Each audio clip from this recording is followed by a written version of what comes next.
პოლიტიკა იმიტომ გაქრა, რომ всё პოლიტიკოსები დამარცხენ. დამარცხდა ეგ ამბავი. ჩვენ მივედით მარტივ პრობლემასთან.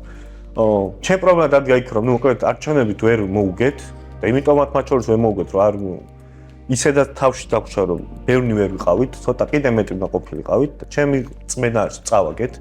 ზოგადად წავაგეთ რა ეს არჩევნები და ვიცოდი როგორ არჩევნებშიც გავდიოდით როგორც ჩემ თქვი რომ ვიცოდი რომ ეგეთ არჩევნები იქნებოდა ხალხს დავპირდით რომ ეგეთ არჩევნებშიც მოუგებთ იმიტომ რომ არც ეგოს რაღაც უპირატესობა რომელსაც თუ დავდებთ მოუგებთ და ეგეთ უპირატესობა თუ დავდებთ და იმათთან მართლა ციფრები გადაწერეს მე შენ იგრძნობ რომ იმენა დაგვიწერეს რა იმენა გადაწერეს როგორც ვარდების რევოლუცია მოხდა რომ აშკარად გადაიხატა მე ექსიბრაზე იქნებოდა და ექსიბრაზე აპირავებდა მე ხელისუფლებაზე იქნებოდა რევოლუციური ამბები მოხდა ეგ არჩევნები, არ დაიდო ეგ, არც იმის განცდა არ იყო, რომ ჩვენ მოვიგეთ და ეგრეთ წაგვართვეს, იმის განცდა იყო, რომ გაჟონა, რომ ფიზიკურად ხალხმა ნახა რა, თავის თვალით სამ კაჭი ერთ სანახი ქონდა.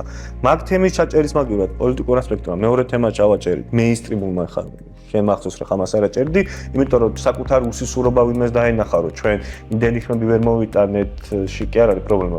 პროცედურალურად არასწორად არჩევნები ჩატარდა, პროცედურასთან გვაქვს ასეთი პრობლემა. რაც ყველაზე კმედითი არგუმენტი იყო, იმიტომ რომ ყოველმა ქოცმა იცოდა რა ეგ მოხდა რა უნდა გითხეს გაჟონა და ვიცით რომ გაჟონა.